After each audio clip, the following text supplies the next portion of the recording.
Welcome to the Danny Clinkscale Reasonably Irreverent podcast. Insightful and witty commentary, probing interviews, and detours from the beaten path. Every once in a while, we have to bring out the big dog. Yeah. Oh, God help us. It's time for Danny Unleashed. Sponsored by Easton Roofing, where integrity matters. Go to eastonroofing.com for more. Yes, indeed. Easton Roofing, proud to sponsor Danny Clinkscale at DannyClinkscale.com. And, of course, the Danny Unleashed segment that we adore on Fridays. Easton Roofing, following all the guidelines, making sure you and your family, as well as their employees, are safe during these difficult times. There is nothing more essential than a roof over your family's heads. If you're looking up at that roof going, it's been quite a while, and we've had some storms, call Easton Roofing. They can take a look at it, 913-257-5426. You got a leak, you got a problem, then call 913-257-5426. Inspections are free. Estimates are free if you do indeed need some work or even a new roof, both residential and commercial jobs, so that applies to your business as well. Project manager on every site, 4 straight years voted Best of Houses Award winner, Angie's List Super Service Award winner, check. Google reviews, off the charts are their Google reviews. Satisfied customers like me and Danny. That is what Easton Roofing specializes in. In fact, there is no payment collected until you're 100% satisfied. Credit cards are accepted, and financing is available as well. They're very much aware that these are difficult times, and if you got to have the roof, but right now isn't the best time to be writing the check for the whole roof, then talk to them about the financing as well.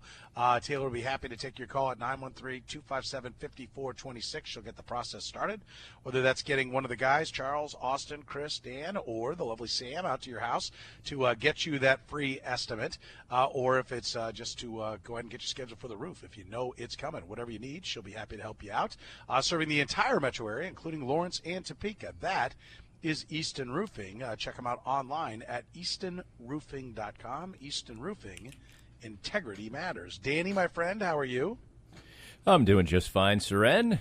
Busy day today. I'd like to... That's what I heard. What'd you have going on? Oh, yeah, give a shout-out. Jed, unfortunately, was woken up by a little ding on his phone at 5:38 a.m. today. Yeah, it was sweet. It was awesome. What'd you need him to come bail you out of jail? It's called Do Not Disturb. It's called Have My Job and have people get a hold of you all the time, Kay. By the way, I just want to point out, because I think he is in town, Jed, I told Jed the same thing, because he mentioned to me that you were dinging him at like 5:30 in the morning, and I'm like, dude, just put it on the Do Not Disturb. He goes, I have my job. I don't ever know when Jeff Passan's going to get back to me, so I can't put it on Do Not Disturb. You can put it on up yours, 7. Passan. You're the guy who keeps Jed from getting any real rest at night. You can go midnight to 7. Well, I was up then, and I texted back to Jed because he usually gets ahead of me 2 days and gets a hold of me 2 days in advance, and I just say, yeah, I'll be there.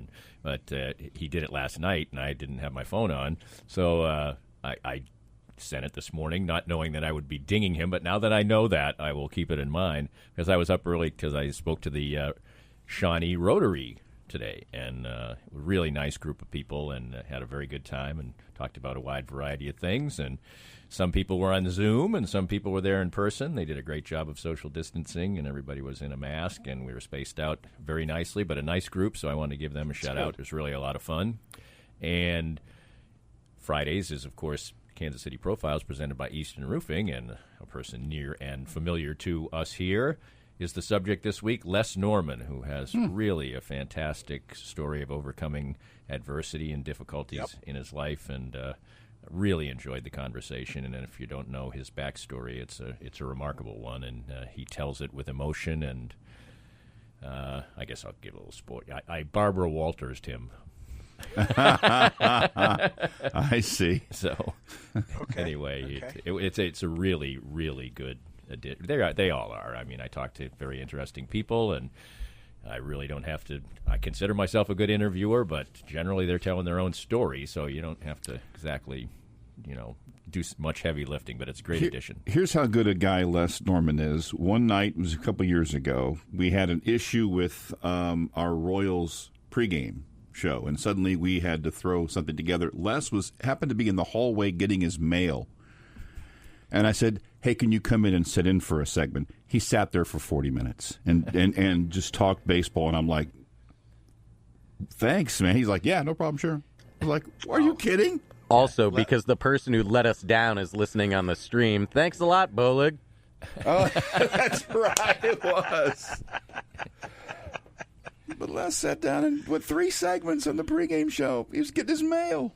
Yeah, he's aces, man. Nice. he is. He's as good a guy as you're ever going to meet. I love Les. He's such huge heart, fun guy to talk to. Just positive energy all the time. And when you hear his story, it becomes even more remarkable how much positive energy he has. So it's really a great story. Great story. DannyClingscale.com. You can check out the Kansas City profiles. And every Friday, the new one's brought to you by our friends at Easton Roofing. Indeed. Danny, where would you like to start? I'll let you pick. I've got a number of different things written down, but you got anything? How about college football first? I don't know. What were you talking about the most in the first hour? I guess we'll just go away from that. That would. Yeah, I was talking Chiefs and Andy Reid and the bubble, and then we talked Kelsey contract. So I'm sure we'll get that. Yeah, I'm sure we'll get to that. So we'll come back around to that later. But so what are your thoughts on college football? We've got 2 of the Big 5 are down, and 2 of the is it just 2 of them that are down in the. There's 11 leagues now. Of the 6 littler leagues, the Mountain West and the MAC are down. The Pac-12 and the Big Ten are down. The rest are pressing on. Your thoughts? Well, I think that it's easy to say that maybe the leagues acted a little bit early, but we don't have any idea what the people that they are trusting are telling them. Clearly, they're telling there was a unanimous vote in the Pac-12. And it was 12-2, I think, in the Big Ten, something like that. So clearly, there's a bit of a consensus there that this is the right thing to do. I think that, given it the old college try, I guess is a real part of the narrative and the rest. I don't think it's a real coincidence that of the 5 major power conferences that. The 2 that are on the West Coast and in major cities in the central part of the country and a bit on the East Coast were the ones who decided, and the ones that are in the South and the Midwest are the ones who are trying to plow ahead. I don't think that's surprising. I think their fan bases are probably more inclined to think that's the right thing to do. I think that maybe the general mindset is that. I mean, and we're talking about areas of the country that have been really blasted and probably could be accused of making the most mistakes, opening up a little early, whatever. So I'm of a mixed feeling. I think that this is such a complicated issue because in some cases the students aren't returning to campus. I was talking to somebody today, in fact, at the Rotary, and said he was sending his 2 kids away to college, but expected them to be coming back. I mean, they literally were leaving today, and he says, well, we'll probably have a few weeks without him here, and my wife and I are planning maybe to take a little driving trip or something because they're coming back. And so if that happens, I don't think you can – I am of the feeling that it's just such bad optics that if there aren't students on campus, you can't play. But I think maybe other people will disagree with that.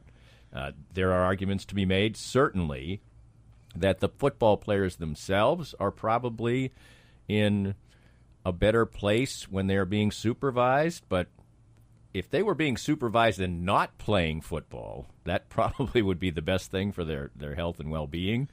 Why do we think they're so supervised when every fall we read about this person suspended for violating team rules, this person arrested? Well, I think this is a different circumstance. I guess that's why that they are, that there's much more diligence in this regard, and the expectations are higher for them to do this. Not that they're all going to do it. I mean, I think we're going to see some real spikes as far as testing is concerned when huge student bodies return to these universities. So I do still think it's a long shot that we're going to play a football season through completely, but they are trying, and I don't think that I literally, this isn't exactly provocative radio, but I see both sides of it. If it were me, I'd probably be erring on the side of caution, and I probably would be doing what the Big Ten and the Pac-12 are doing, because what we've seen so far, and we can talk about it as far as the stadiums plans starting to open up, with maybe the Chiefs in the forefront of that in the NFL, and certainly Sporting Kansas City in the forefront of that. I mean, this isn't even controversial. What we've seen is that when people gather in large groups, spikes go up. I mean, that period. So even giving it a try on a limited basis is probably not the best thing to do. But then many people will say, hey, what are we going to do? Do this forever? Well, in other places, they've gotten past it a little bit. So the unfortunate part of the whole thing all along is that it did not become purely a public health issue, and that's in this country these days. I guess it's just impossible for anything to fall into that category where it's just above the fray as far as politics is concerned. It's not going to happen. It's not going to happen. It's sad, and it limits the potential for the country as a whole. There's no doubt, and it's limited sports and what we can get done right now. I'm with you on that. I am of the opinion that I have no problem with the other leagues not shutting down yet. Right. I don't either. None. You said something that I heard a conversation on ESPN earlier this morning about that I think was really good. Is like, why are we listening to coaches and athletic directors and conference commissioners tell us that their medical people are telling them all these things, and why are we not hearing their medical people tell us this? And also, the people who are doing the shutting down are not those people. It's the presidents who are listening to their medical people, and they're saying, no, we're not going to do it. Now, I do feel like there's probably some liability issues in the background of this, too. I don't think it's another thing in this country, world these days, that I don't think it could get past. And I think one of the things that one of the unknowns that people are afraid of is what we don't really know now, but have heard a lot of anecdotal evidence that even asymptomatic people who have this disease can be potentially affected down the road as far as their heart is concerned and their respiratory system. And I think long-range chances of lawsuits definitely plays into this. Definitely. Yeah, and I don't understand why we've gotten to a point that we can't speak to the experts. Right? Like, well, part of it is they can, for instance, the ACC has an expert, quote unquote, or our guy says we can play football. Now, you can go find that person if you're in the SEC, or there are going to be people who are more of have a more optimistic viewpoint of it. Well, I don't even know that it's optimistic. I will give you this. Like, I have no problem with two doctors sitting there, and one of them saying, listen, we shouldn't play because they're going to be in close quarters, and if someone has it and they play running back, I don't know how they can get tackled. It's impossible for them to get tackled 16 times and not give it to somebody else. And another doctor saying that, look, they are no more likely to infect others than if they were just going to the grocery store, right? We're going to test them more often. So if somebody does become infected, we're going to find out that this individual, this college football player, we'll find out quicker that he's infected and get him on the shelf quicker than if he were at home and never got tested, right? So an asymptomatic guy who could infect other people, if we send him home and he's not that responsible, he could infect 30, 40, 50 people because he never finds out that he actually had the virus. Where here, we're going to find out because we're going to test him every 3 days or twice a week or whatever it is. And so, yes, he may infect some people. Yes, he may infect the entire football team or the entire offensive line or 22 people on the football team.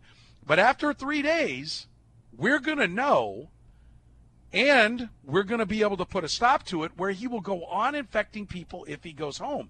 That's real, right? That is a real discussion to be had, that, yes, we may get more football players infected by playing football, but we may get less people infected by playing football, right? I am entirely open to having that discussion, but you've got to sit the MFer down so I can have the discussion. Right. Instead, I've got to concoct the scenarios myself to figure out where it is. And I'm with you. I'm a worrywart. I'm always a worrywart about injuries. Every time a pitcher walks off a mound, I assume he's done for the year, right? That's just, I guess, my mindset when it comes to injuries. And certainly it's my mindset when it comes to pandemics. I just found that out because this is the first one I've been through. All right. So I am the one who errs on the side of being cautious. But I find it just amazingly cowardly to not allow the discussions to be had, because from those discussions come ideas. Somebody might ask a doctor a really good question, and he goes, and it spurs a thought in him. Not that the question is something he's never thought of, but it makes him think in a different way. And he goes, I wonder this. And then we make progress. But when you can't even have a discussion and you hide the people that are allegedly the experts, and you're not able to get the ideas, then you have people that don't understand it. I think the people that are nervous, like me, become even more nervous, and the people that are too cavalier, like others, become even more cavalier. And so the nervous people's lives are worse, and the cavalier people's lives are worse, instead of finding no, here's the truths. Let me bring you guys closer together, because you don't need to be this nervous. And you need to be more cautious if we had that discussion, but we can't even have the discussion. No, instead we hear from Scott Frost or, somebody like that. We want to play football. My guys want to play football. I'm here to, look out for them. I'm looking out for my players. Well, you're not really. You just want to play football. I mean, I see the point that many people who are on a football team, the last football they're going to play is the last game of their senior year of college. That's that last real football game they'll play. On Thanksgiving, they'll go out and throw it around with their buddies, but this is going to be it. And I feel for those people, especially in high school, where maybe even at that point in their lives it means a little more, and that may be the last really competitive sport they're going to play. That hurts, no question about that. But talking about this with football coaches is absurd. You're right. There's no reason to have that discussion. And on top of that, they're not making the decision. I mean, they didn't make the decision to shut down. Yeah. Asking the cat if the canary's safe, Right, yes. It looks good to me. Yep. Yeah, he's absolutely fantastic. Go on off to work, Pop. I can't get in that cage. No way-vo. It's just very troubling that information scares people. It just speaks to, I think, Well, we're also in an atmosphere where information is not, people just look at facts and say that's not true, or that is true, and it's absolutely not a fact. So, it's just a bad atmosphere to be trying to do something as complex as we're trying to do here. And all the efforts that are being made really gives us a window into how manically devoted to sports we are, which is great for us, and it's a fantastic diversion in people's lives. But we see really tangibly how important it is to people now. We always, we always thought that. You see people with their head in their hands and they're crying when their team loses or whatever. Now people are like, well, we've got a pandemic here, but damn it, we need to play some football. We need to play some hockey. Come on, we got to do it. And no, you don't. But and you're not even playing; you're just watching. So it's a fascinating look at human nature. There's no question about that. Oh, it is, and I'm hoping that real classes will be taught about it in the future. Perhaps not. Perhaps it'll just be erased, and everyone will claim that they all got it right. Well, what's really fascinating to me is during this process, I watched a documentary about the Spanish flu epidemic in 1918, which killed a bazillion people. I mean, a quarter of the world's, it was awful. And what struck me, and entire towns were wiped out, in the United States. And what struck me is I never learned about that in school. Did you ever learn about the 1918 epidemic? I mean, this is the most amazing. The only reason I'd ever heard of it is I would be, home on a Friday night with no dates, as Curtis and I talk about where all of our sports knowledge comes from, and you're scouring through the record books, and you're like, why wasn't there a Stanley Cup champion these years? Right. It's like Spanish flu. It's I'm like, oh, that must have been a thing because they canceled the playoffs. It was like they didn't want to teach it, apparently, because history was my minor in college. I loved history. I've always loved it. I never heard of it.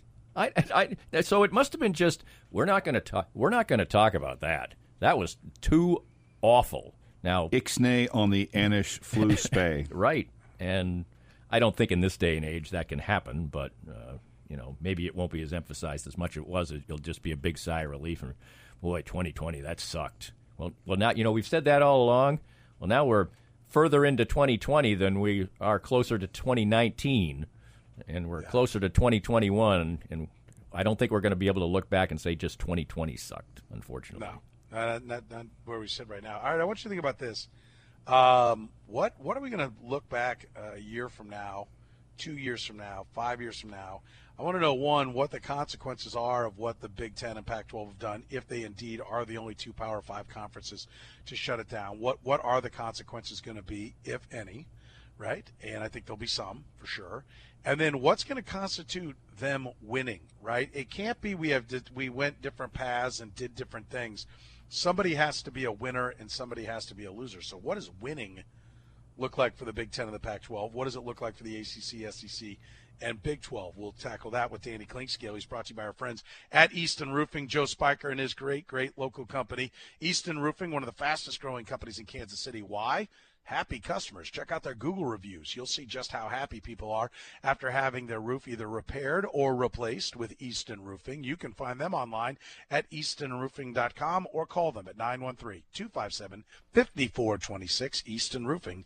Integrity matters. More of Danny's Reasonably Irreverent podcast after this. We're here with Joe Spiker, the CEO and president of Easton Roofing. And, Joe, you had a great year in 2019, a record year. 2020 comes, things are moving smoothly along, and then the coronavirus comes. But your company seemed to be very ready, very proactive, and very ready to serve your customers well. Yeah, we adopted social distancing very early before the cities even put out the notices. And we started working from home. We are largely cloud-based as a company, so that transition was easy. Our technicians are wearing masks and gloves, and salespeople are not meeting with homeowners. We're doing everything digitally and doing everything we can to do our part to get over this as quickly as possible. So for any needs that people have right now, what's the best way to get in touch with you? Well, you can always call us, 913-257-5426. But the best way is to go to eastonroofing.com, put your information in, and we'll give you a call. Easton Roofing. Integrity matters. Who was the first pitcher to start an All-Star game and win Rookie of the Year in the same season? There have been 3. I got the second one, which is Fernando. Mm-hmm. But Is he it? I'm struggling. Nope. He's the second one. There was one before, one after. Did J.R. Richard burst onto the scene big time like that? No, he took a little while to find the strike zone. But once he did, holy smokes. Yeah. Rookie of the Year. So you said that a hint would give it to us. Yeah, you'd have to visual. I gave you the hint that it's the only one to happen in the American League.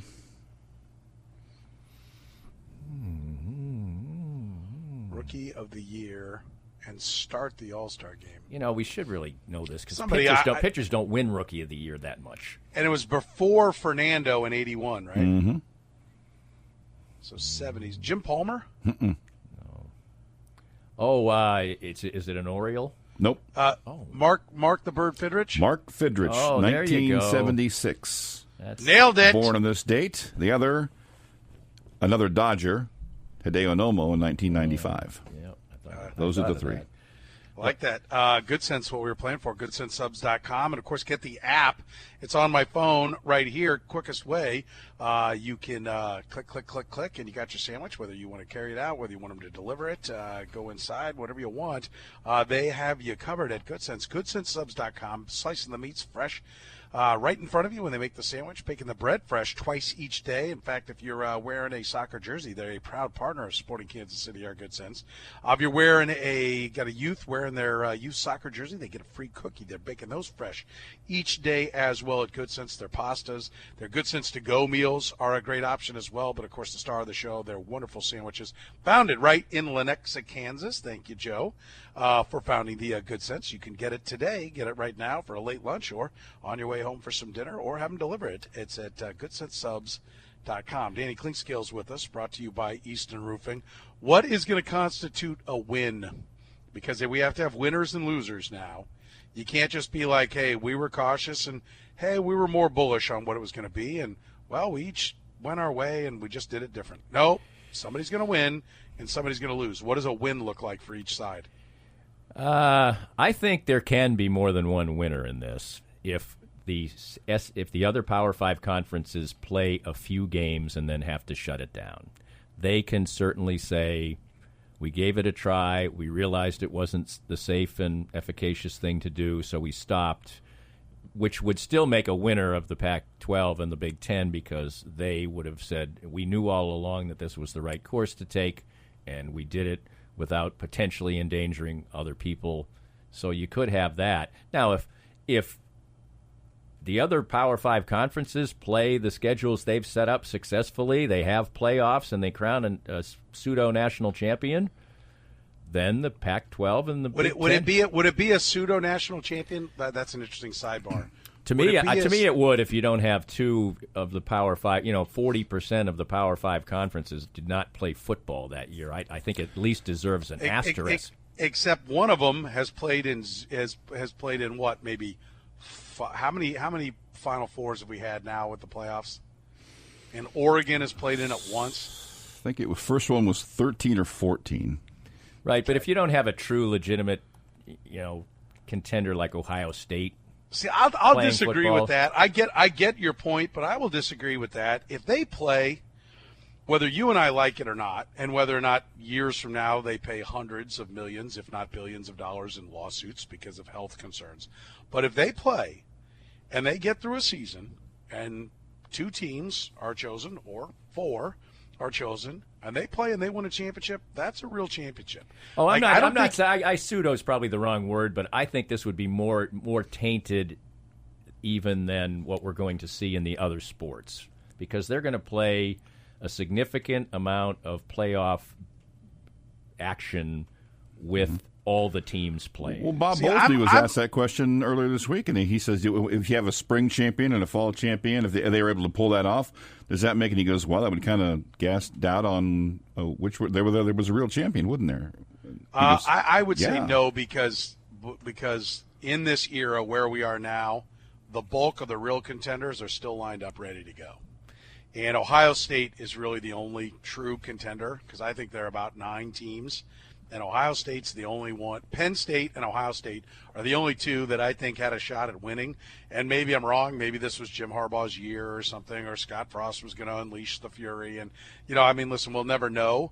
But, right now, having done my preseason AP Top 25 ballot and my All-American ballot, I'm going to tell you that Penn State, you can concoct a scenario where USC or Oregon, those were really the 2 teams that were – carrying the freight for the Pac-12. You could concoct a scenario, but nothing in recent history says that either one of them were going to get into it. So I will tell you, we're really only missing 2 real contenders as far as I'm concerned, and we still have many. But if you consider that there were 9 and 2 of them, well, you're expanding it because you did put in USC, who I don't think you consider. No, they're not. I would tell you, I don't think USC or Oregon are real contenders. I would tell you that the contenders are Clemson. They were Clemson, in no particular order: Clemson, Alabama, Ohio State, Georgia. I should just get my ballot out. Georgia. Penn State, you said. Penn State is about at 9 or 10 in that range. I think Florida is a contender. People are putting LSU there, and they may just have so much talent that I'm not realizing that they have arrived and they are in Alabama. They are Alabama's equal. I don't see it. I just don't see how you can replace that many players. But other people are putting them at 6 or 7 in the polls. Then they're being viewed as a contender. Oklahoma, is a contender. Georgia, Florida. I guess my point was you're still going to be missing maybe 25% of your potential contenders. So I think there will be some questions in that. The other aspect of it. But can I just finish that thought? Can I say that if you overcome COVID, like first of all, I just refuse. Like, I'm with you in the sense that I would be on the Big Ten or Pac-12 side and not play. That's where I would sit. That's how I would approach it. But that being said, if they do play, and like I said, whether it's just not caring about health or they pull it off, those that did go and play, they've overcome a season unlike any other, and I will take nothing away from it. I think you could make a case. Is it a different championship? Yes, but you could make the case that it's the most well-earned championship of all time as well. I've heard that argument as far as the NBA is concerned, too, and I won't line up to argue against it. That, even though, the NBA was the goofiest setup of all. They got so little criticism for that carnival aspect of including some teams in there just to create, and now they're playing an 8-9 play. What is that? So there was they just tossed some teams in there, and then I think I heard you the other day talk about the fact they threw the Suns in just to create a balanced amount of teams, and they almost got in. They almost got in. If Portland was losing last night late, and if they lost, they were in. And the only reason they put New Orleans in is just because they wanted potentially Zion to be in, and that was that's what we all say. That was really goofy. It was goofy as hell. What's not goofy about calling your season, the regular season, over, but adding an additional 8 teams to your playoffs and giving byes to 1 through 4 when you've never done that for the NHL? Like, I'm intrigued to see if all the 1 through 4s tank in the NHL because they're rusty, and all the teams that played, that had to do the play-in round of playoffs end up beating them because they're sharp. The other teams did play games. They played seeding games. So they aren't that rusty, but at least it was just based on what does seeding matter? Well, I'm not saying it matters, but they were playing hockey. Okay, they weren't not playing. I get your point. At first, I thought they weren't going to play, and then I'm like, what are these teams playing for? So there was something to that, but it was so arbitrary in the NBA. That was my point, and such an absolute stab at getting a star player or two into the playoffs. But you know why they did it, right? In particular one. They just desperately wanted at least a few more games with Zion. They had a number of games that they had to get to fulfill the TV obligation to get paid. I will bet they could have played more with the teams that actually deserved to be in there playing. Or just not had different rules for one conference than they had for the other. It was weird. Or just take less money. If what you want is the most equitable way, saying, listen, that was it. The regular season's over. We're going straight to the playoffs, and we lose $150 million of our TV money. Right. Yes, there were options. Nothing was going to be good. I think if I were 23, I might have bitched and moaned for weeks about how they did it, but now I'm kind of like, listen, it was going to suck no matter what. And I'm kind of in that area too. The baseball has added a gob of playoff teams, but look, the Royals started 3-10, and now they looked like the season was almost over. It literally was almost over, and now they've won 5 out of 6, and they're like, hey, we could make the playoffs, which is great. Which is why baseball, more than any other sport, should have more playoffs teams. Yeah, I guess I am a traditionalist in that aspect, but I think that we've had precious few situations in baseball where a team that was truly mediocre made the playoffs. So I kind of like that, but I think playoff baseball is exciting, and in this day and age where people aren't riveted pitch to pitch during the regular season, I see the value in it. I think playoff baseball is the only baseball worth watching if it's not your team. I don't even watch my fantasy players anymore. I could give a crap. I watch the Royals and the playoffs. Yeah, and I think there is a lot of that. And I think baseball... And I check out on the Royals to an extent. I mean, I've dragged my ass over to the TV and I do the Danny. Let's let the game get 2 hours old, and then I'll zip through it and catch the ending live, right? Okay, right. This inning was nothing. Yeah, you look at the box. Okay, this one, there was a rally. Let me see how they handled this, and do that. Like, we get late in the season, a 3-hour Royals game is an hour and 10 minutes of my time. Absolutely, because I usually watch the start of the beginning of the game while I do the dishes. then I pause it, and then I pick and choose the rest of the game. And sometimes, it's 8-3. I mean, done and dusted. But I watch everything like that. Like, my daughters, if we're watching something that's on real TV with commercials and it's not taped, they're like, hey, Dad, can you pause? I'm going to go do this. I'm like, yeah, let's all go do whatever it is we were going to do. So we don't have bathrooms. And then we've got fast forward time. Oh, this is awesome. Now we don't have to watch the commercials. Zip, zip, zip, zip. No, that's what I do with golf. One of my favorite things to watch is the commercials are unending in a golf tournament. The reason people don't realize that is because most people only watch the Masters, which has limited commercial interruptions, right. Which I almost find annoying to be honest, because then actually 4 hours of golf action actually takes 4 hours to watch. I might have to move to Europe when I retire, because I thoroughly enjoy the Formula One. Right. And they do that like soccer. Like, we're racing. Right. Now, when you watch the rebroadcast, ESPN throws in commercials, and they're like, when we come back, we'll pick up immediately where we were when we left off. Like, Dad, screw you. I taped this, man. None of that. I've got it.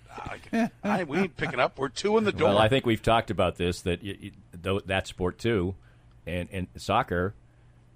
That's why soccer's a blessing in that regard, and it's somewhat of a curse too. You cannot, if you care about the product, you cannot fast watch a soccer game. You can't. Right. I mean, period. I mean, if you can a little bit. If you tell me, a guy hits the deck and he's rolling around for a few minutes. Yes. You can do that. Exactly. Or if there's a VAR review or something like that. But generally, if you care about the product, you have to watch. That's the only advantage I remember from the old-timey, when you actually just videotape something, because the first speed on it was just sort of like Charlie Chaplin sports. Yeah, right. I mean, you could tell what was going on. I mean, you could watch golf and everything. Now it's too fast. It's too jerky. You can't tell what the hell's going on. So you actually could have watched soccer back in the day like that. And it's Charlie Chaplin.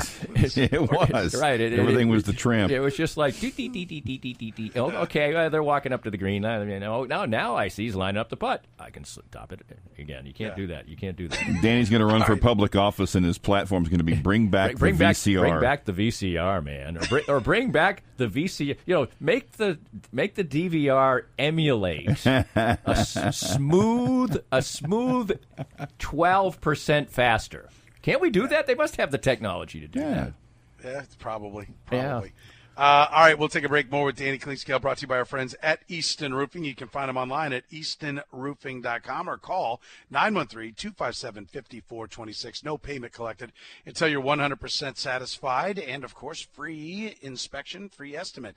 If you do indeed need repairs or a new roof, it's Easton Roofing at eastonroofing.com. We'll talk about Travis Kelce's contract next here in the program. More of Danny's Reasonably Irreverent podcast after this. We're here with Joe Spiker, the CEO and president of Easton Roofing. What's the difference at this time of year as we head toward the warmer months for homeowners, and what should they be looking at, coronavirus or not? If you didn't do a good job of home maintenance in the fall, cleaning your gutters out, when we get the spring rains, that can be a real problem. So you want to make sure that you've done a good job on your home maintenance, cleaning your gutters out. We can help with that. I always tell people they never get their roof inspected. They get their furnace inspected once a year, but they never get their roof inspected. And we do the inspection on your roof for free. So you call, you make an appointment, and we'll show up, do the inspection. It's free. You should have your roof looked at once a year. Take advantage of us. And most likely you're fine. And if there's a problem, hopefully we can get out in front of it and save you money in the end. So for any needs that people have right now, what's the best way to get in touch with you? Well, you can always call us, 913-257-5426. But the best way is to go to eastonroofing.com, put your information in, and we'll give you a call. Easton Roofing. Integrity matters. Danny Unleashed with Danny Clinkscale from DannyClinkscale.com is with us here in the program. Brought to you by our friends at Easton Roofing. Integrity Matters. Best of Houses Award winner for 4 straight years. Angie's Super Service Award winner as well.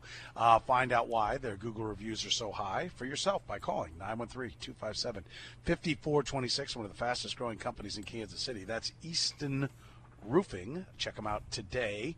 Danny, Travis Kelce's deal. Listen, I think a big part of this deal is just clearing cap space for next year, and they want Travis Kelce around, and they want to reward him for playing at a really high level. And his contract, which was top of the food chain at one point, has become mediocre at best. So I think this is a win-win all around. Do you worry about the accumulations of long, big-dollar contracts maybe coming home to roost in a big way in 22 or 23? Well, I think there'd be less worry if we weren't going through a pandemic, because the NFL is just a runaway freight train of cash. Now that may be mitigated in the short term, and it may be mitigated for 5 years. We don't know if they're going to give these pods, I guess, a go. But if you're playing 4 or 5, 3-4 years with your stadium at 25% capacity, then 35% capacity, or whatever, there's a real chance that the next few salary caps will be low, and then the Chiefs would be in some trouble.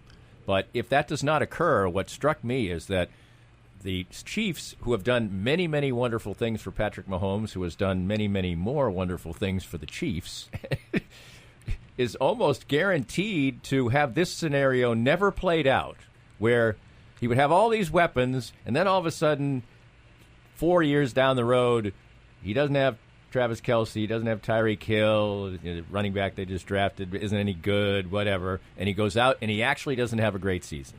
And then it'd be like, oh, look what happened to Patrick Mahomes when he doesn't have all these high-profile weapons. Now, I doubt that's going to happen. He'd probably be Aaron Rodgers, and even with a bunch of guys named Humpty, he'd still play at a high level. But they virtually are guaranteeing that will never happen, and it seems they're hell-bent on doing it, seeing this year they drafted a running back in the first round. So and I know the analytics guys don't like a running back in the first round, but I know that I think the Chiefs really wanted to trade down, but from what I was told by people from a number of teams was that there was all kinds of trade talk at the bottom of the first round until the quarterback went to the Packers. And then after that, everyone's like, all right, we're done. That's who everybody was coming up for. And then this draft, which was supposed to be really deep, everyone's like, well, I'm not like for the Chiefs, they like Clyde Edwards-Helaire, but I think everybody else is like, well, if I don't get him, I'll get Swift from Georgia, I'll get whoever. Like there was no, whatever position you looked at that went in like those last 5 picks of the first round, the guys that the next 2 or 3 guys were all, in other teams' minds, pretty much just the same guy.